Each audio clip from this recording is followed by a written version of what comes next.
매주 월요일 정치 현안을 품격 있게 토론하는 품격 토론. 추석에도 쉬지 않습니다. 함께해 주시는 두 분 소개합니다. 홍익표 전 민주당 원내대표, 김성태 전 국민의힘 원내대표 자리했습니다. 어서 오십시오. 예, 안녕하세요. 네, 반갑습니다. 정권 교체 후에 처음 맞는 명절인데요. 윤석열 정부 때와 비교할 때 어떤 점이 가장 다르게 느껴지시는지 먼저 홍 대표님 말씀해 주실까요? 글쎄요, 뭐 추석이 그렇게 뭐 새로운 건 아닌데 추석하면 늘 물가나 또는 추석 밥상의 어떤 그 우리 제사상 하는데 물가 때문에 많이들 어려움을 겪으시는데 그런 부분에 대해서는 여전히 그 얼마 전에 대통령께서 한번 말씀하셨지만 추석 물가가 많이 올랐다 이 걱정들을 많이 일단 하고 계시고요. 두 번째는 일단 지난 12월 작년이죠. 작년 12월 3일 비상계엄부터 대통령 선거까지 이어지는 과정에서 우리나라 민주주의가 다시 빠르게 회복하고 나라가 정상화되고 있다 이런 측면에서 안도하시는 국민들이 상당수 계셨습니다. 김성태 대표님은 어떻게 보고 계십니까? 그게 이제 세상이 너무 급하게 급변하게 변했고 특히 작년 12월 3일 이후에 이제 한 10개월 동안 대한민국은 정말 크게 요동쳤죠. 네. 그런 측면에서 이제 국민들이 늘 설이나 추석 이런 명절 때 되면 가족들과 함께 또 친지들과 함께 늘 이제 그 지역 해난이든 또 정치의 또 미래를 가지고 심심찮게 이야기를 하잖아요. 네. 그래서 이제 추석머리 밥상 뭐 이런 건데 이렇게 정치를 국민들이 크게 걱정하고 우려하는 때가 있었나 싶을 정도로 정말 심각해요. 그러니까 이제 이 참 진영 정치 그러니까 팬덤 정치죠. 양 진영이 이렇게 극명하게 나눠져 가지고 네. 상대 이야기는 들으려고 하지 않는 그러다 보니까 자기 진영의 사람들만 의식하고 또 그 사람들의 비율을 맞추려고 그러다 보니까 어느 진영이든 극단적인 정치를 지금 일삼고 있는 거죠. 이 부분에 대해서 정말 국민들이 이번 추석을 또 맞이해 가지고 정말 우려해요. 그러니까 추석을 앞두고 민심을 들으실 때 네. 제일 많이 지금 얘기하고 있는 게 그 말씀하신 어떤 양쪽의 진영 대결 부분을 그러니까 정치 많이 안정입니다. 정치 특히 안정. 그러니까 네. 애교 안보적으로도 지금 현재 이번 추석 같은 경우도 이렇게 한미 간세 협상을 우리가 잘 마무리하고 네. 그래도 우리 기업들이 뭐 예측을 할 수 있는 그런 투자와 또 기업 경영이 이루어지고 또 거기에 따라서 고용 안정과 함께 또 가정 경제도 이렇게 설계가 되는 것인데 한치 앞을 내다볼 수 없는 그런 상당히 어려운 상황. 네. 그러니까 어느 때보다도 국민 대통합이나 정치 안정이 절실한 시기인데 국가적으로는 네. 되려 헌정 지금 현재 올해 강복 80주년이지만 이렇게 참 정치가 불안한 상황이 있나 할 정도로 네. 국민들이 그게 너무 걱정해요. 추석 민심을 좀 들으시면 제일 많이 언급하는 게 어떤 의제일까요? 가장 많은 건 역시 경제 문제입니다. 경제, 일자리 이런 문제가 늘 우리 삶에 직결돼 있기 때문에 국민들께서는 뭐 지난해보다 또 올해 추석이 나의 삶, 그다음에 우리 가족의 삶이 좀 나아졌는지 또 일자리는 좀 어떻게 되는지 이게 제일 중요한 문제죠. 특히 아까도 제가 모두에 말씀드렸지만 인플레이션 때문에 특히 먹거리 물가가 많이 오른 거에 대한 우려가 좀 크시고요. 네. 그다음에 두 번째는 이제 아무래도 정치 관련된 건데 주로 이 트럼프 대통령 출범 이후 한미 관계, 통상 문제 등에 대해서 상당한 그 우려들을 하고 계신 것 같아요. 그 외에도 이제 이 김건희 특검을 비롯해서 우리 3대 특검이 지금 되고 있는데 3대 특검에서 드러나고 있는 지난 정권에서 어떤 추악한 면들 또 그 부정의한 면들이 드러나면서 그거에 대한 국민들의 개탄의 목소리가 굉장히 높고요. 한 가지 더 말씀드리면 아무래도 그 여야 간의 대치 구도가 너무 가파르게 아까 김성태 대표님도 말씀해 주셨지만 가파르게 진행되다 보니까 국민들께서도 뭔가 이제는 조금 이 문제를 넘어서야 되는 거 아니냐. 그러니까 여야 정쟁 심화에 따른 피로도를 호소하는 분들도 계셨습니다. 네. 지금 추석 전에 지금 국회를 들여다보면 이른바 민주당 쪽에서 이제 개혁법안이라고 했던 법안들 처리 속도가 굉장히 빨랐습니다. 그래서 정부조직법을 시작으로 해서 방송미디어통신위원회 설치법, 국회법 개정안, 국회 증언감정법 처리 모두 다 일단 다 통과가 됐습니다. 이렇게 진행된 거를 어떻게 평가하시나요? 그러니까 이제 특히 이재명 대통령이 이제 아직까지 이제 집권하고 지금 만 4개월이 채 되지 않았지 않습니까? 그럼에도 불구하고 정부가 변화와 혁신을 추구하는 측면에서 어떤 계획적인 조치를 가지고 국민들의 이해와 동의를 구하면서 이렇게 상당히 구조 개선이라든지 어떤 변화를 갖다 이끌어가는 그런 양상이 아니라 집권당인 이제 민주당이 중심이 돼가지고 특히 이제 3대 개혁이다 해가지고 검찰 개혁이다, 방송 개혁이다, 이제 뭐 여러 가지 사법 개혁이다 이런 내용을 가지고 너무 일방통행식으로 그러니까 지난 추석머리 밥상에 올리겠다. 그래서 지난 10월 25일 날 결국 이제 정부조직법 특히 검찰 개혁 같은 게 이루어졌지 않습니까? 9월 25일이죠. 예, 9월 25일이죠. 그렇기 때문에 이제 그 하나만 보더라도 우리가 이제 이게 이제 물론 78년 만에 검찰청이 해체되는 그런 이제 상황을 맞이하고 물론 그 시기는 이제 향후 1년 후가 되겠습니다만은 이미 사법 체계와 또 검찰 조직이 이게 과연 대한민국 헌정 질서가 안정적으로 이루어질 수 있는 그런 국민적 이해와 동의가 구한 가운데 그동안 이제 검찰 권력이 오남용이 심하다. 그렇기 때문에 검찰 개혁은 일정 부분 필요한 부분에 대해서는 국민적 공감도 있었지요. 네. 그렇지만은 이런 방식으로 일방통행식으로 이루어지는 게 더 큰 불안과 우려를 또 야기하고 있는 측면이 있는 거죠. 네. 저는 그런 측면에서 더군다나 이 검찰 개혁과 함께 또 이제 사법 개혁 이게 사법 개혁을 위해서는 여야 간의 대화 타협을 통해서 과연 사법부를 어떤 측면에서 먼저 개혁이 이루어지고 혁신해야 되는 건지 이렇게 머리를 맞대고 가면 좋은데 이거는 일방적이란 말이에요. 특히 사법부의 수장인 조희대 대법원장이 특히 지난 5월 달 공직선거법 그런 파기환송 유죄 취지로 내린 그 결정 때문에 사실상 조희대 대법원장을 끌어내리지 않고서는 이 사법 개혁이 어렵다. 그렇게 해가지고 사법부의 수장부터 국회에 불러서 청문회도 하고 또 앞으로 이제 국정 뭐 조사를 통해 가지고 국정감사 시에도 네. 망신을 줘야 되고 그렇게 해서 결국은 본인이 자진해서 사퇴하는 길을 만들려고 하지만 이 자체가 이제 상권 분립과 사법부의 독립에 엄청난 침해이기 때문에 민주주의의 위기를 이야기하는 거죠. 알겠습니다. 이런 부분이 너무 걱정입니다. 지금. 네. 지금 4개의 쟁점 법안의 입법 과정을 대해서 일방 통행적이었다라는 말씀을 하신 건데요. 홍 대표님은 어떻게 보십니까?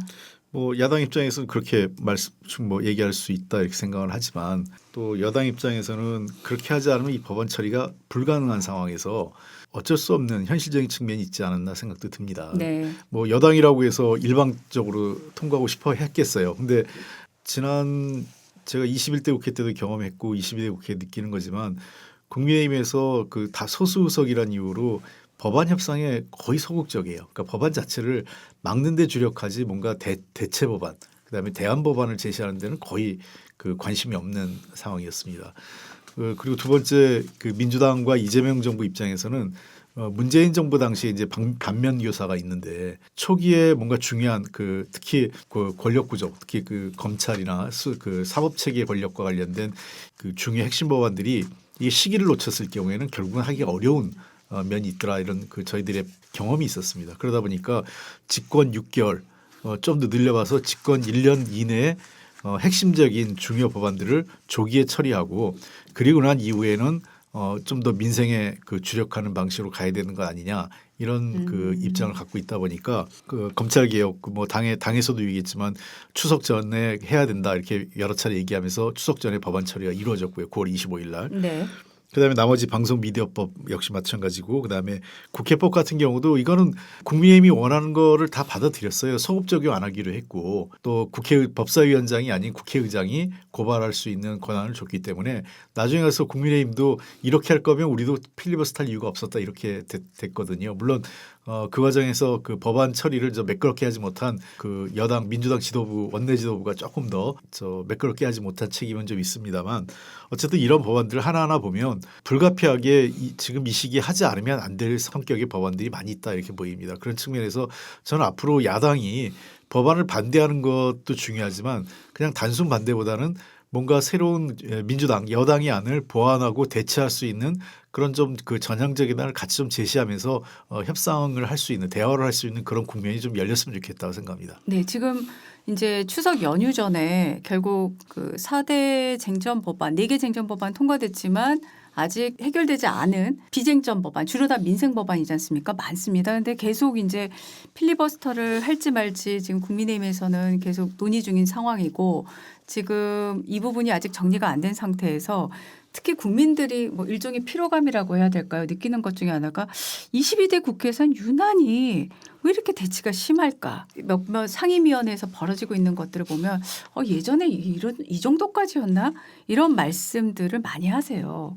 왜 이렇게까지 그 대치 국면이 이렇게 가파르게 형성이 되고 있을까요? 그러니까 여야 대치 국면은 사실은 거슬러 올라가면 21대 국회 후반기에 이미 본격화되기 시작했습니다. 전조가 보이기 시작했죠. 그리고 그 김성대 대표님은 저보다 먼저 시작하셨지만 제가 경험한 19대, 20대, 21대 경험해 보면 시간이 지날수록 그러니까 훨씬 더 대립이 격화된 건 사실이에요. 21대, 22대 국회는 이제 저는 뭐 출발부터 지난 12.3 비상계엄이 가장 큰 영향을 준 것 아니냐 이렇게 생각을 합니다. 비상계엄을 둘러싸고 결국은 국민의힘 일각에서 현재 그 장동혁 대표도 그렇고 국민의힘 일각에서 윤석인 또는 윤석열 정부의 당시 내란이나 비상계엄을 옹호하는 듯한 이런 스탠스, 모호한 스탠스를 취하면서 여야 간의 그 내란 공범이냐, 뭐 내란 동조냐, 뭐 민주주의를 누가 지킬 거냐 이런 등등의 그 근본적인 문제를 갖고 서로 격렬하게 충돌했고 그것이 인간적인 어떤 부분까지 서로 그 충돌하는 상황이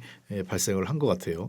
그다음에 두 번째는 의석수가 절대적으로 차이가 난 것도 그 요인이 된 건 맞습니다. 왜냐하면 민주당 입장에서는 그 협상을 통해서 시간을 끄는 것보다는 신속하게 민주당과 또는 그 민주당을 지지과 그 생각을 같이 하는 일부 야당과 힘을 합쳐서 법안을 처리하는 것이 훨씬 더 효율적이고 일을 처리하는데 쉽다 이렇게 생각을 하니까 국민의힘을 배제하고 그냥 밀어붙일 수 있는 여지도 생겼죠. 만약에 의석이 국민의힘이 반대했을 때 진전하기 어렵다고 했으면은 불가피하게 여야 간의 협상은 있었겠죠. 네, 두 가지를 얘기를 해 주셨어요. 12.3 비상계엄 그리고 의석수 문제를 얘기를 해 주셨는데 김성태 의원님은 어떻게 그러니까 보십니까? 결론은 네. 지금 현재 전국이 이렇게 형편없이 정치가 망가졌는가. 국민들이 지금 단식을 하고 있잖아요. 그럼 왜 그러냐. 그러니까 이제 제가 볼 때는 이 사안을 있는 그대로 들여다보고 또 객관적으로 규정하는 게 그렇게 어려운 일인가. 대한민국이 언제 뭐 국제사회에서 그렇게 밀려난 적이 있는가. 그러니까 윤석열 전 대통령이 작년 12.3 비상계엄의 그 판단은 정말 잘못된 판단이죠. 그래서 이제 이재명 대통령도 지난번 유엔 총회 연설에서도 민주주의 복귀를 알린 큰백문도로 민주당 의원들은 눈시울이 뜨거웠다. 그냥 뭐 이루 행동할 수 없다. 그런 뭐 참 찬사를 냈어요. 그렇지만은 그 대한민국이 언제 국제사회에서 밀려난 적이 있는가 제가 생각할 때는 10개월째 지금 내란 이 내란만 내초되는 그런 상황에서 윤석열 전 대통령 사람이 분명히 본인의 그 잘못된 판단에 인한 계엄은 불과 6시간짜리 그냥 쉽게 말하면 소극으로 해프닝으로 어찌 보면은 끝났고 헌정 질서는 그날 새벽에 바로 복원이 되어버렸어요. 그렇기 때문에 계엄 전모를 밝히고 엄벌하는 것과 또 이걸 가장해서 나라 전체가 내란 세력에 의해서 계속 흔들리는 것처럼 이걸 안팎에 선전선동하는 게 이게 맞는 것인가. 이건 별개의 문제거든요. 그렇기 때문에 이재명 대통령께서도 민주주의 복원을 선언했지만은 이 자유민주주의 헌정 질서가 오히려 집권 세력에 의해서 위기로 내몰리는 게 이게 더 큰 지금 작금의 상황이다. 한국 상황이다. 네. 저는 민주당은 절대 다수 그러니까 집권당이 된 이후에 매일 어떻게 보면은 민주주의 이 벽돌 하나하나를 갖다가 뜯어내고서 자신들만의 방식으로 다시 기둥을 세워요. 그런데 그 기둥을 세우는 그 방식이 대단히 위험하고 독단이고 전횡으로 또 비춰지는 그런 과정이 있어요. 그렇기 때문에 국회에서는 여전히 입법 상법이나 노론봉투법 세제 개편 그리고 검찰 뭐 개혁 뭐 정보조직법 뭐 이런 것부터 해가지고 지금 방송미디어통신위원회법 방송 3법 이루할 것 없이 전부 다 이게 독단으로 이루어지는 거거든요. 여기다가 또 이재명 대통령의 절대 권력에다가 이 그런 폭주는 언제 마무리될 것인가. 제가 볼 때는 내년 6.3 지방선거까지는 끝까지 갈 거라고 봐요. 그렇기 때문에 지금 이 사항은 비록 내년 지방선거에서 또 이재명 대통령을 중심으로 집권당 민주당이 석권을 지금 위해서 이렇게 야당을 좀 몰고 있지만은 야당 없는 집권당만의 어떤 그런 나라라는 것은 얼마나 위험한 나라가 되겠습니까? 그래서 저는 적당히 하는 게 좋은데 그 적당히 하는 도를 갖다 이미 집권당 민주당이 지금 넘고 있다. 그래서 위험하다 이렇게 보는 거죠. 위험하다. 네. 예, 뭐 저는 이제 그 정치가 양극화된 그 또 하나 그 사회경제적 배경을 좀 하나 말씀드리면 네. 이건 꼭 우리나라만의 문제는 아닙니다. 미국도 거의 동일한 현상으로 벌어지고 있고 유럽에서도 그 정도의 차이만 있지 그 시간에 따라서 점점 더 양극화, 정치적 양극화가 있는데 네. 이게 90년대 이후에 극심화된 사회경제적 불평등과 양극화가 정치적 양극화를 초래했고요. 특히 그 사회 내에서의 어떤 증오, 차별의 대상을 끊임없이 재생산합니다. 그러니까 유럽 같은 경우는 이제 이민자, 이슬람 이런 쪽이고 한국에서는 종북 좌파니 뭐 또는 뭐 친일파니 또 뭐 친중 세력이니 등등 이런 것들이 계속 여야 간의 그 공방 속에서 만들어지면서 혐오와 배제가 양측에서도 일정 정도 같이 이루어지고 있는 거죠. 이것도 배제할 수 없는 상황이고 한 가지 더 말씀드린다면 그 SNS를 통한 팬덤 정치가 확장된 것도 또 하나 영향을 줄 수 있어요. 그러니까 이제는 뭔가 이렇게 그 중도적이거나 그 통합적인 사회 통합적인 발언을 하는 정치보다는 소위 사이다 발언, 세게 그 자기 진영의 이해관계를 강력하게 반영하는 사람들이 훨씬 더 지지층에 먹히고 그런 일단 당내 경선이나 당내 어떤 세력을 잡는데 그 유리하다 보니까 그런 것들이 반복되고 결국은 그렇게 해서 올라온 국회의원이나 또는 주요 정치인들이 모였기 때문에 양쪽 다. 네. 그 본회의장, 그러니까 소위 그 여의도 국회가 굉장히 격전장이 될 수밖에 없죠. 왜냐하면 그 팬덤 정치를 하는 SNS 통해서 확증 편향된 그러한 입장들을 대변하면서 격돌하게 되기 때문에 이 문제를 그래서 특정 정치인의 책임이나 또는 특정 정당의 책임으로 그 몰아가기는 어려울 것 같아요. 그 좀 더 저는 그 우리가 진지하게 이제야말로 지혜를 모아서 사회경제적 불평등과 양극화를 어떻게 완화하고 해소할 건지 그다음에 그 디지털 어떤 그 우리가 읽기라고 그러죠. 그러니까 지금까지의 그 디지털 문화 속에서 SNS 문화 속에서 이루어지는 정치 해석, 그래서 각 정당이 정치 교육이나 또는 사회적 방식으로 정치적 사회화를 통해서 좀 더 이 정치에 대한 국민적 그 어떤 그 이해도 이런 거를 높이는 그런 그 메커니즘을 만드는 데도 필요한 그 주력해야 된다 이렇게 생각합니다. 조금 질문을 제가 한번 좁혀서 드려보겠습니다. 예. 지금 정청래 대표가 민주당에 이제 당권을 쥐고 전면에 나서면서 우리 정청래 대표께서 이전의 대표들보다 훨씬 좀 공격적이다라는 그런 얘기들이 많이 나옵니다. 특히 이제 언어적인 어떤 표현들이 상당히 이제 거센데요.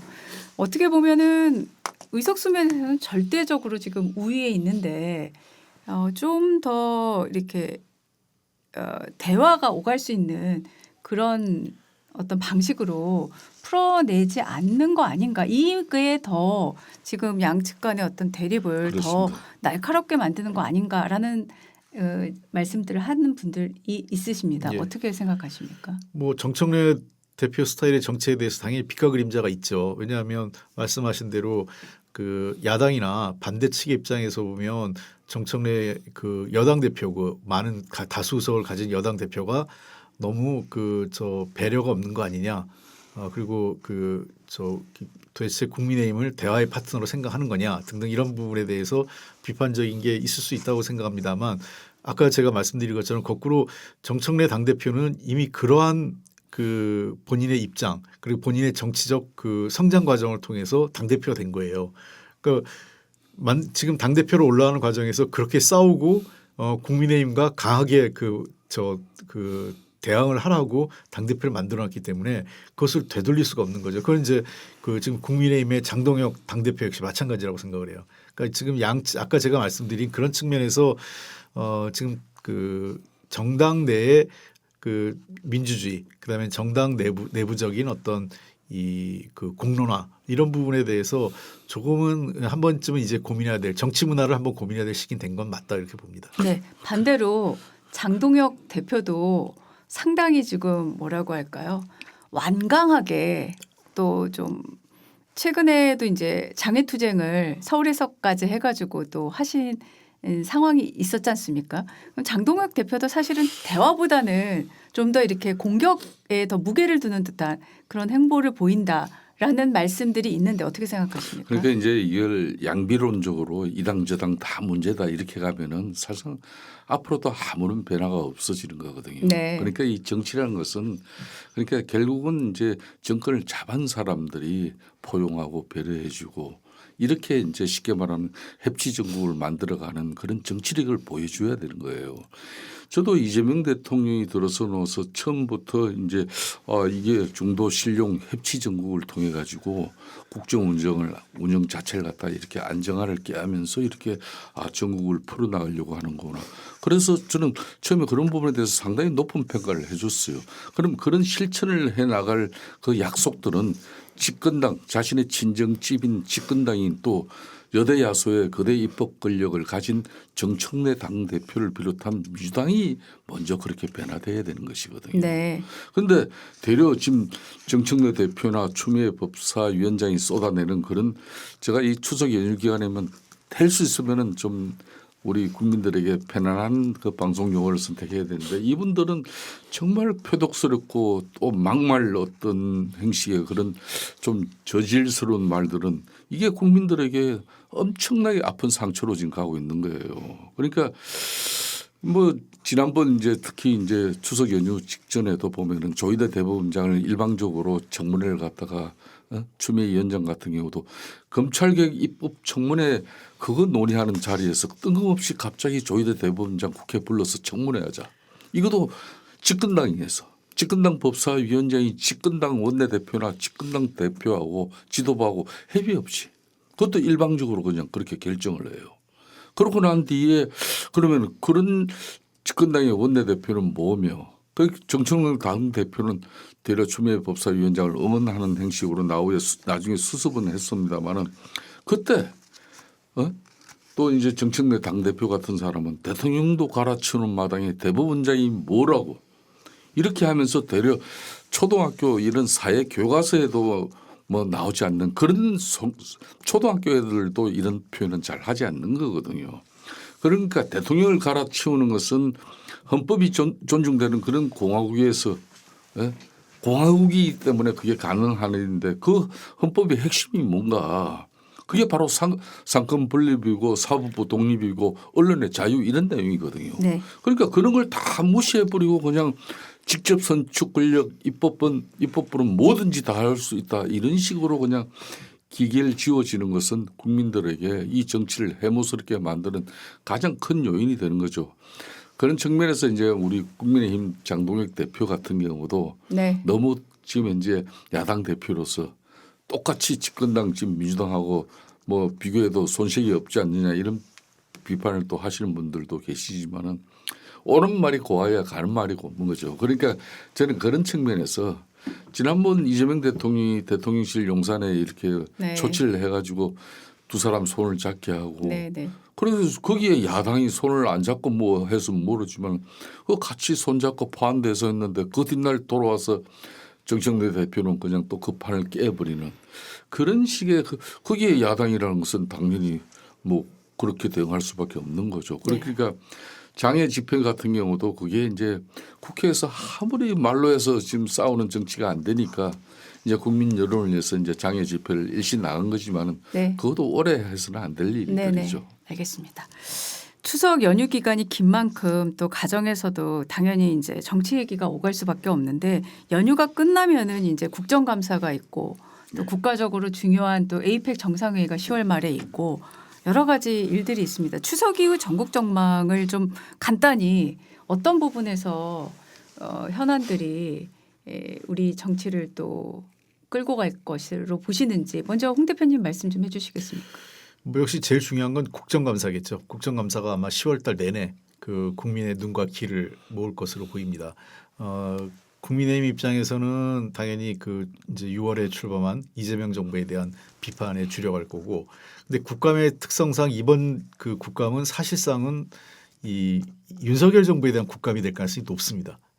지난 정부에 대한. 왜냐하면 되게 그 자료를 갖고 그 정부에 대한 실책, 잘못된 점을 비판하는 건데, 지금 현재는 이재명 정부에 대해서는 평가를 하는 것이 많지가 않아요. 지금 한 4개월도 채 안 됐기 때문에 당연히 자연스럽게 그 아마 국정감사의 주요 내용은 아마 국민의힘 입장에서는 이번 국감이 그 대략 공격보다는 여당처럼 수비에 치중해야 될 가능성도 높아요. 왜냐하면 윤석열 정부의 건이 주로 도마 위에 올라올 가능성이 높기 때문에. 다만 이제 일부 그 이재명 정부 출범한 이후에 인사 또는 예산안 편성, 예산안과 관련된 문제 등등에 대해서는 좀 그 국민의힘이 비판할 가능성이 있는데, 전반적으로 국정감사가 제일 중요한 정치 행사라고 보고요. 또 하나는 에이펙도 있긴 하지만 한미 간의 통상협상 문제가 어떻게 마무리되느냐 하는 문제가 중요한 10월 중에 그 국민의 초미의 관심사가 이 2개 정도가 아닐까 생각합니다. 네, 김성태 대표님은 어떻게 보십니까? 뭐 그렇습니다. 지금 이제 저는 제일 중요한 게 아무래도 지금 이제 한미 간에 이렇게 간세 통상무역 문제를 갖다 빨리 시급하게 이걸 해결하는 게 가장 우선적이고 중요하죠. 그런 측면에서 제가 이제 늘 이야기하는 이야기입니다만은 이게 이제 국민 소통이 중요한 것이고, 또 대한민국 정치를 안정시켜야만이 그런 외교 안보적인 측면에서의 그런 협상들이 상당히 원활하게 갈 수 있는 거예요. 그런데 국론이 분열되고 대한민국은 정치가 그냥 엄청난 소용돌이 갈등의 구조 속에서 국민들도 이게 반으로 그냥 양진영에 쪼개져 있고, 이렇다면은 과연 특히 미국의 통상 저런 그 간세 압박을 우리가 어떻게 헤쳐나갈 수 있겠습니까? 그런 측면에서 저는 이제 1997년 당시 IMF를 맞이할 때도 그때 이제 김대중 대통령 같은 경우는 그 엄청난 부채를 안고 이제 대통령이 또 됐잖아요. 그때 네.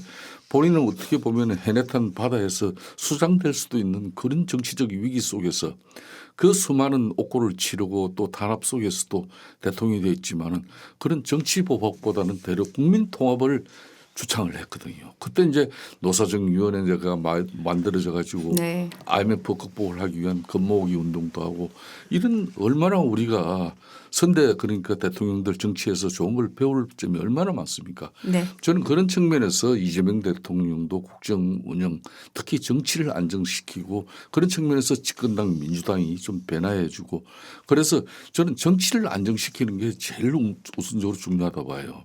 그래서 미국하고 간세 협상 이거 잘 마무리하고 그다음에 이제 이 국정감사를 통해서 지난번 국가정보자원관리원 이렇게 하제에서도 진짜 우리가 국가 예산이 효율적으로 투입돼서 빨리 AI 강대국이 되기 위한 어떤 그런 여러 가지 사회 인프라 이런 걸 우리가 다시 한번 여야 간에 이때 타협을 통해서 점검하고 그렇게 변화되는 어떤 정치의 모습을 보이는 게 국민들이 가장 바라는 바이 아니겠나 이렇게 보고 있습니다. 네, 알겠습니다.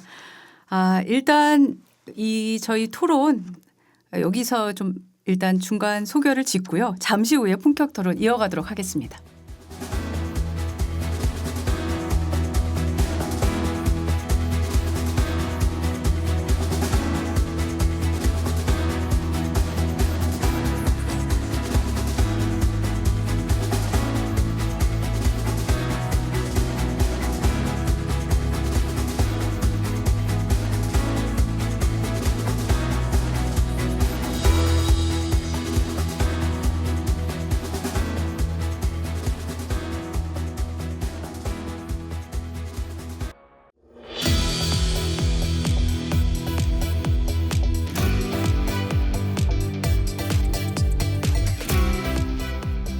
본격 토론 홍익표 전 민주당 원내대표, 김성태 전 국민의힘 원내대표와 함께하고 있습니다. 자, 검찰청 해체를 필두로 한 정부조직법 개정을 얘기 안 할 수가 없는데요. 귀향길 라디오 뉴스에서 검찰청이 해체됐다는 소식을 들려드리겠다는 정청래 민주당 당대표 약속 결국 지켜진 셈인데요. 추석날 이런 결과 토론하게 될 거라고 예상을 하셨는지 김성태 대표님 어떻게 보십니까? 저는 예상했어요. 이거는 이제 예상하셨습니까? 지금 뭐 당연히 이제 문재인 대통령 시절부터 이 수사 기소 분리의 검찰청 개혁은 뭐 하겠다고 약속을 했지만은 대략 문재인 당시 정권 시절에는 적폐청산의 미명하에 그러니까 MB 또 박근혜 뭐 두 전직 대통령뿐만 아니라 그 많은 공직자들 또 뭐 그렇게 해서 적폐청산으로 그걸 사실상 실질적으로 그 모든 악역을 검찰 조직이 그때 다 그걸 맡은 거거든요. 그래서 그 사냥개를 어떻게 뭐 다 사냥이 끝났다고 해서 그걸 다 뭐 개를 또 뭐 잡아버릴 수는 없기 때문에 그냥 넘어갔어요. 그렇지만은 지금 이재명 이제 정부가 들어서고 나서는 이 검찰 개혁 부분은 지금 이제 특히 국회 정치 사항이 민주당이 절대 입법 권력을 가지고 있기 때문에 이때 이제 검찰 개혁이라는 미명하에서 검찰의 수소 기사 기소 분리를 완전히 해결하지 않으면 안 된다 해서 그게 이제 9월 25일 날 결국은 민주당 주도로 이제 단독 그 정부 조직 법안이 처리됐지 않습니까? 그런데 지금 특검에서도 검찰에서 파견 나온 이 검사들이 그러니까 특검 안에서도 이 검찰이 직접 수사를 하고 검사들이 또 앞으로 기소도 하고 공소유지까지 하는 것은 그러면 지금 개정된 정보조직법에 따라서 이게 검찰청이 해체되는 마당이면은 그럼 검찰 조직은 앞으로 수사를 하지 못하는데 이걸 지금 자신들이 손대고 있는 게 맞는 거냐. 또 그 결과 이걸로 가지고 기소도 하고 또 공소 유지를 하기 위해서 이 특검에 계속 이대로 남아 있는 게 맞는 거냐 그런 고민 속에서 본인들이 이 검사들이 빨리 이 수사를 마치고 나면은 자기 일선으로 돌아가겠다. 이런 입장이 나왔던 거 아니겠습니까?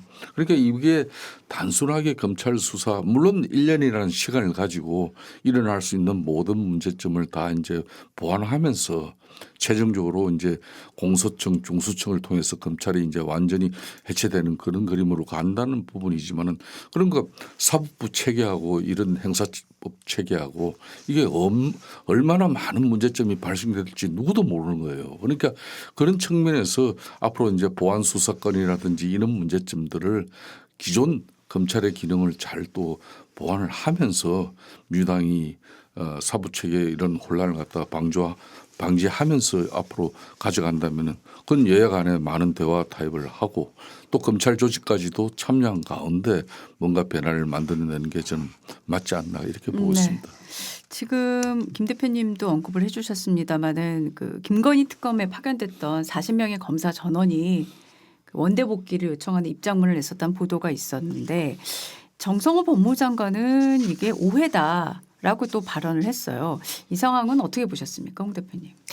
당초 이게 처음 알려졌을 때만 해도 집단 항명을 전해지면서 네. 굉장히 강도 높은 그 여권 내부에서부터 강도 높은 비판과 함께 징계, 뭐 사법 처리, 왜냐하면 이제 공무원법이나 검사 징계법 위반 네. 가능성까지 거론되면서 강한 조치가 예상됐다가 그 다음 날에 그 추석 앞두고 그 전현희 위원장을 네. 비롯해서 그 3대 특검 위원회 위원들이 그 검찰 그 내란 특검을 그러니까 김건희 특검을 방문했죠. 네. 방문을 하고 나서 면담을 한 결과 약간 톤다운이 됐어요. 그때도 그 정성호 장관이 얘기한 것처럼 이게 뭐 집단 항명은 아닌 것 같고 여러 가지 어떤 신분상의 불안이나 어떤 뭐 미래에 대한 어떤 걱정 이런 거를 한 것 정도다 이렇게 톤다운이 되면서 현재로서는 징계라든지 또는 뭐 사법 처리 가능성은 좀 낮아진 건 맞는 것 같습니다만 그러나 이분들이 하는 얘기가 좀 설득력이 없는 건 지금 뭐 검찰이 이제 수사를 못 한다는 건데 그거는 1년 후의 얘기예요. 그러니까 그 내년 9월까지는 수사를 할 수 있고 기소도 할 수 있게 돼 있거든요. 그래서 지금 현재 특검에서 뿐만 아니라 모든 검사들이 검찰청으로 남아 있으면서 내년 9월 말까지는 수사와 기소를 하는 겁니다. 더군다나 특검법은 별도의 특검법을 통해서 수사와 기소권을 가지고 있고 공소유지권도 가지고 있는 거기 때문에 이것이 뭐 마치 검찰조직법이 개편되면서 우리들이 이걸 할 수 있는 법적 근거가 없어진 것처럼 이렇게 얘기하는 것 자체는 제 보기에는 모르겠어요. 그러니까 그 어떤 핑계 아닌 핑계 또는 어떤 이유 아닌 이유를 잡은 거 아닌가 이런 생각이 들고 네. 이런 일은 어쨌든 이런 논란거리를 그 검찰 사회에서 제시하는 건 바람직하지 않다고 생각해요. 이번 한 번은 이 법무부나 또는 여당에서도 뭐 약간 해프닝 비슷하게 넘어갈 수 있겠지만 이게 또 다른 거로 반복된다면 이것은 그냥 넘어갈 일은 아니라고 생각해요. 검사들이나 검찰이 지금 이재명 정부와 민주당을 과거 문재인 정부 시절에 정부나 또는 민주당이라고 생각하면 제가 보기엔 큰 코 다칠 겁니다. 또다시 이런 일이 일어날 경우에는 아마 민주당 차원에서라도 그대로 넘어가지 절대로 않을 거예요. 저는 그런 일이 일어나는 것은 저도 원치 않고 바람직하지 않기 때문에 물론 불만이 있으면 정상적으로 자기의 현재 있는 검찰총장 또는 법무부 장관에게 이의 제기를 하고 그런 부분에 대해서 소통하는 거는 저는 얘기할 수 있다고 생각해요. 민주주의 사회에서 언론을 막을 이유는 없지만 이러한 식으로 집단항명 또는 사보타지 그러니까 어떤 검찰이 해야 될 일을 늦추면서 최근에 많이 나오는 게 검찰들이 일부러 기소하지 않는다 얘기까지 나와요. 네. 그러니까 검경 수사권 조정 때문에 수사도 지연되고 기소도 안 된다 이런 여론을 만들기 위해서 기소를 의도적으로 지연하고 있고 시간을 끈다 이런 얘기가 나올 정도인데 그렇게 해서는 안 된다고 생각합니다. 자신이 가진 권한을 그리고 책임을 자신 조직의 이해관계에 활용하는 것은 매우 부적절하다 봅니다. 네. 지금 민주당 사법개혁 특위가 준비한 사법개혁안이 추석 이후에 발표하는 걸로 좀 시점이 늦춰졌습니다. 이게 추석 전과 후 발표 시점이 늦춰진 걸로 단순하게 볼 수 있는 건지 아니면 어떤 내용상의 변화가 있는 건지 좀 궁금한데 어떻게 보십니까? 글쎄요. 아마 내용상의 변화까지도 좀 포함되어 있는 것 같아요.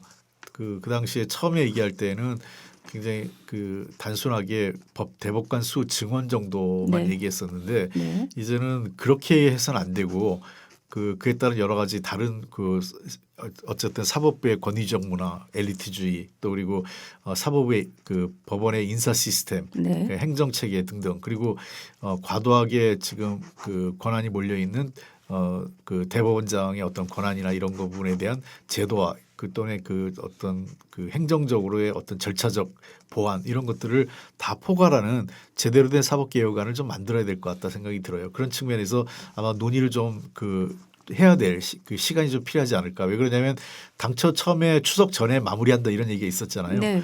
그때만 해도 대법관 수를 대략 한 26명에서 한 30명 정도 늘리는 정도로 하면 그거는 사실 금방 할 수 있는 문제였는데 네. 그것만 하기에는 지금 사법개혁에 대한 어떤 요구나 또는 필요성이 훨씬 더 광범위하고 확대되면서 좀 더 사법개혁에 대한 내용을 충분하게 보완하자 이런 내부적인 요구가 있었던 것 같습니다. 네.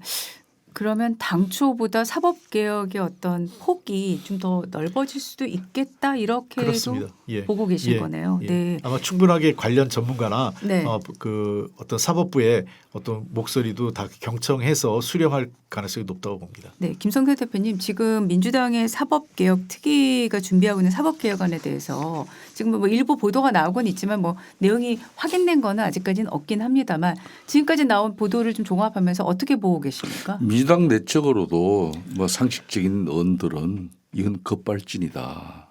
한마디로 말해서 이런 방식으로 사법개혁이 이루어지면은 엄청난 국민적 저항에 자신들이 부딪힐 수밖에 없을 것이다. 이런 우려를 하고 있어요. 실질적으로.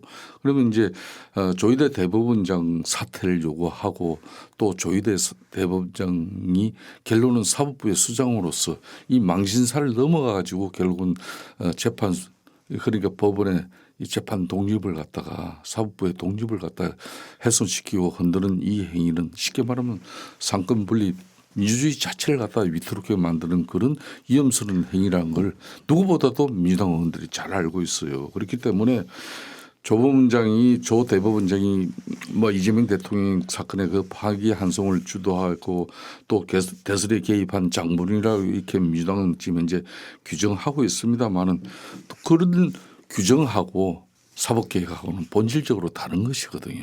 그러니까 이제 조희대 대법원장이 정말 헌법을 그리고 법률을 위배한 그런 사실이 있다면은 이런 탄핵으로 몰고 가는 게 맞겠지만은 그렇지 않고 사법부의 영역 내에서 대법에서 판단하는 그 사실 자체를 가지고 이거는 한마디로 대선에 개입한 그런 사법부다. 그렇기 때문에 이건 용납할 수 없다.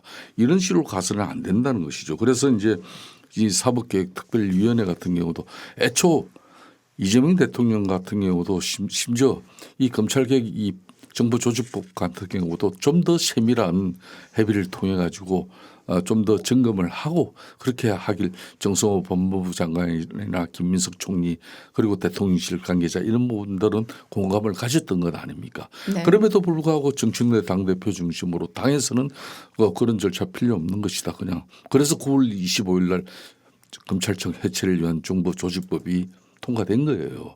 그러니까 이거 하나만 보더라도 당에 너무 일방통행식으로 많은 우려를 빚고 있는데 앞으로 사법개혁마저도 이게 당의 일방적인 흐름으로 흘러가면은 엄청난 사회적 혼란과 논란이 이걸 우려로 국민적 저항으로 지금 현재 이재명 대통령의 국정 운영에 앞으로 큰 문제점과 또 그 책임은 민주당도 피해갈 수 없다는 그런 국민 여론을 의식하지 않을 수 없는 그런 상황이라는 거죠. 네.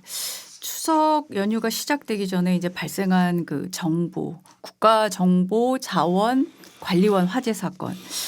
이게 지금 아직 복구율이 추석 연휴가 시작되기 전날까지도 지금 20%가 안 되고 그렇습니다. 있는 게 상황이었습니다. 지금 생각보다 피해가 더 큰 것이 아닐까 하는 그런 우려도 있는데 이게 지금 추석 민심 때 이 문제에 대해서 많이들 우려를 하고 실제로 또 우체국 우편 서비스라든가 이런 것들은 사실 많은 소상공들한테 또 큰 또 손해로도 이어지고 불편도 있고 이런 상황인데요. 이게 민심에 어떤 영향을 미칠 거라고 보십니까? 실질적으로 대한민국 행정이 멈춰버린 거 아니었습니까? 물론 추석 이전에 한 20% 정도 이제 복구는 됐다고 그러지만은 그럼 그 80%는 다 뭐 중요한 국가 행정 사무가 아니냐면 다 중요한 사람들이에요.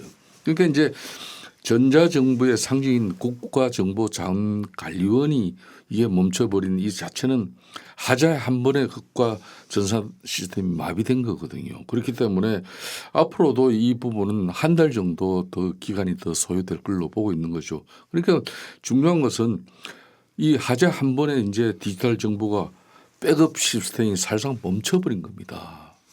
이게 이제 그동안 국회에서도 자기 지역에 불급한 그런 측면에서 예산 확보를 위하고 또 뭐 정치적으로는 정쟁으로 이렇게 또 뭐 각 당의 이해관계에서 국가 재원이 소요되는 이런 거는 있었지만은 정말 우리가 AI 강국이 되고 이런 또 디지털 이런 전산으로서 세계적인 이 전산 디지털 정보를 지금 대한민국이 그것도 하나의 대한민국의 경쟁력인데 이런 상황을 보고 앞으로 외국에서 어떤 판단을 하겠냐 이거예요.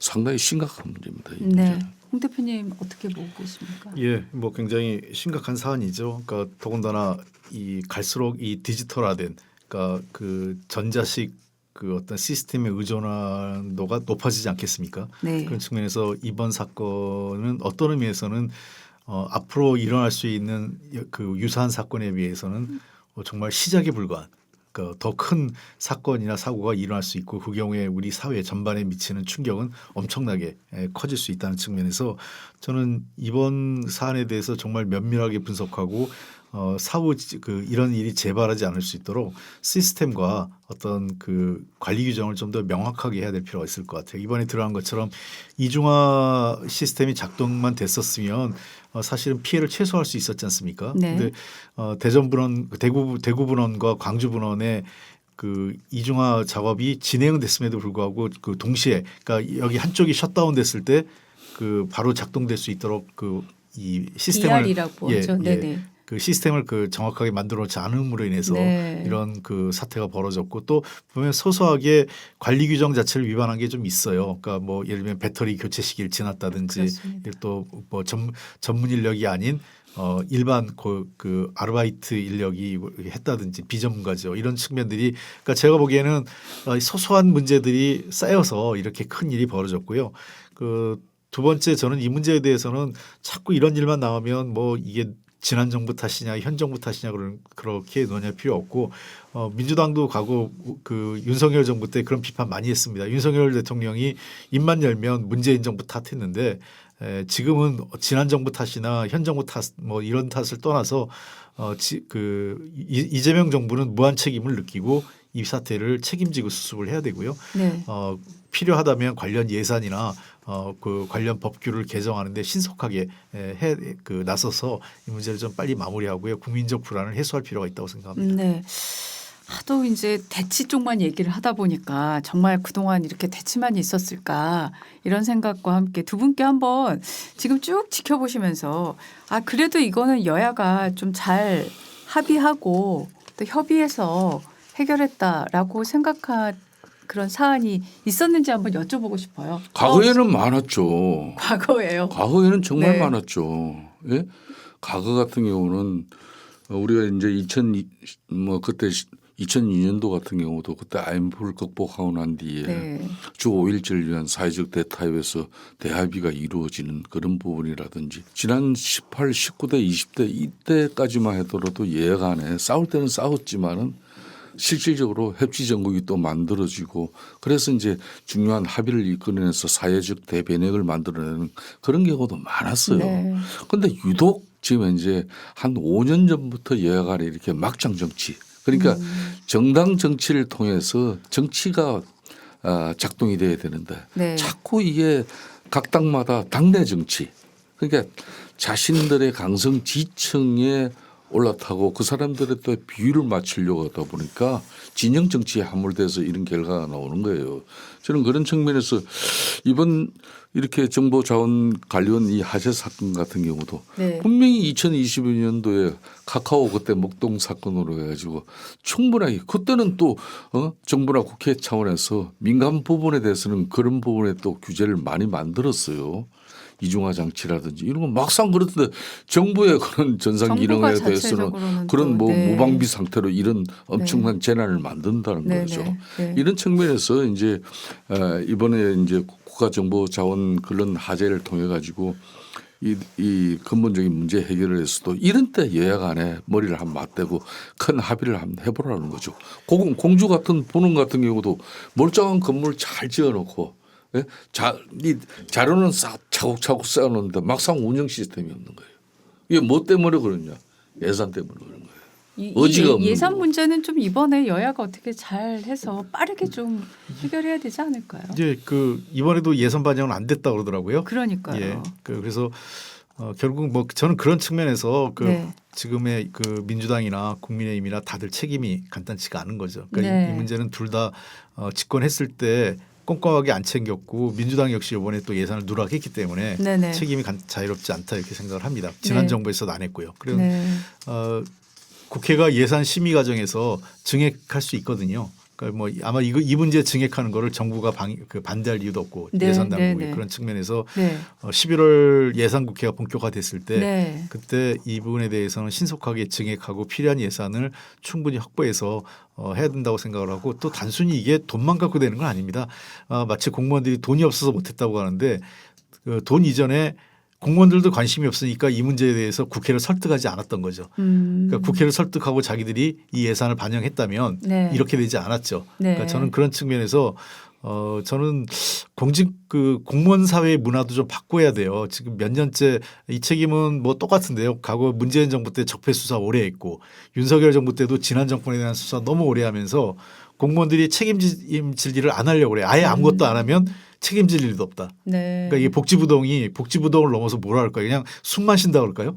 일 안 하는 분위기가 만연돼 있기 때문에 이번에야말로 뭐 저는 그런 측면에서 배임죄 문제에 대해서도 조금 더 전향적인 그 여야가 협의를 해서 네. 조금 그 공무원들이 일하는데 좀 부담을 덜어줘야 되고 네. 적극 행정에 대해서도 감사원의 기본 업무는 예산을 잘못 쓴 거에 대한 감사를 해야지 정책 결정에 대한 감사를 함으로 인해 가지고 공직 사회를 어떤 뭐 그 마비시키는 그러니까 일 안 하는 문화를 정착시키는 그런 우려를 보면서 안 된다 이렇게 보입니다. 네, 알겠습니다. 또 추석 연휴이기 때문에 이 얘기도 또 안 할 수는 없습니다. 어쨌든 사상 처음으로 전직 대통령 부부가 지금 명절을 구치소에서 맞이하고 있는 상황이에요. 그리고 이제 연휴 전에 윤석열 대통령이 지금 구치소 수용 생활이 어렵다고 또 호소를 했고요. 이 얘기 먼저 김성태 대표님께 좀 네. 질문 드릴 수밖에 없습니다. 지금 네. 일단 구치소 수용 생활이 어렵다고 이제 호소를 한 부분 또 변호인단에서도 그런 얘기가 나오고 있는데 이거 어떻게 보십니까? 그러니까 이제 윤석열 전 대통령이 이제 과거에 이제 이명박 전 대통령이나 또 박근혜 전 대통령 그 사례에서 이제 우리 국민들이 느끼는 감정이 있지 않습니까? 그 두 사람 같은 경우는 누군들 대통령직을 수행하고 또 대통령 임무를 또 가졌던 그런 최고의 지위에서 수감생활을 한다는 것 자체가 쉬운 일 아니죠. 정말 힘들고 어려운 일이죠. 그렇지만 그걸 인내를 해냈어요. 그 고충과 고통에 대해서도 토로하지 못했던 것이고 그런 반면에 이제 지금 현재 윤석열 전 대통령 같은 경우는 지금 현재 그 수감 자체를 갖다가 본인이 받아들여지지 않으니까 이게 적응이 되지 않는 겁니다. 그렇기 때문에 내가 이제 뭐 특검에 나가거나 또 재판에 나가는 그런 출석 때 끼니를 못 때워서 건빵이나 또 컵라면으로 이렇게 때웠다. 그러니까 변호인들 입장에서 그런 내용이 있다면은 그런 교육 당국 측하고 이게 출감을 하더라도 특검이나 재판장에 나가더라도 그러니까 그 끼니 시간이 맞질 않으면은 그래 도시락을 싸갈 수 있잖아요. 그런 부분은 다 교정 당국 내에서 그런 주어진 그런 규정이 있는 건데 그렇게 이제 문제를 해결하지 않고 이걸 봐도 그냥 언론에다가 그렇게 해버리면 자꾸 이제 윤석열 전 대통령에 대한 그런 좀 국민적 감정은 더 나빠질 수밖에 없는 거죠. 그런 부분이 저는 너무 안타까운 것이고 윤석열 전 대통령 때문에 이번 추석 같은 경우는 그 많은 수감자들이 교정당국에 의해서 흔히 말하는 특식이 이번에는 배급되지 않는다, 공급되지 않는다 이런 식으로 저는 그동안 이제 이 교정당국에 특히 명절 때 같은 경우는 뭐 이런 협찬 기부 물품들이 들어와서 이제 특식 해봤자 별거 아니에요. 과일 한 조각이라든지 뭐 어떤 뭐 그런 뭐 유산균 뭐 엄종 이런 거 하나 정도 더 들어가는 건데 그렇게 이제 마치 특식이 안 되는 것처럼 이렇게 비춰지는 이런 모습들도 안 좋은 거죠. 하여튼 간에 뭐 전직 대통령 수감 문제 이런 부분이 계속 국민들 입장에서 이게 뉴스거리로 이렇게 접하는 세상은 좀 빨리 좀 해소되었으면 하는 그런 바람도 있습니다. 네. 그 추석 연휴라는 어떤 특징이 있어서 이런 질문을 드리면서도 참 질문하기가 좀 쉽지는 않은 이야기예요. 근데 이제 또 일각에서는 황제 수감 얘기를 사실 또 하고는 있거든요. 예, 그 전에 그 전임 그 서울구치소장 있을 때 그 관리에 문제가 있었던 것 같아요. 그러니까 별의별 얘기가 다 나오기 때문에 이거는 법무부에서 빨리 감찰을 하든 해서 그 규정에 어긋나게 그 구치소 당시 구치소장이 특별 대우를 했다면 그거에 대해서는 그 책임을 물어야 됩니다.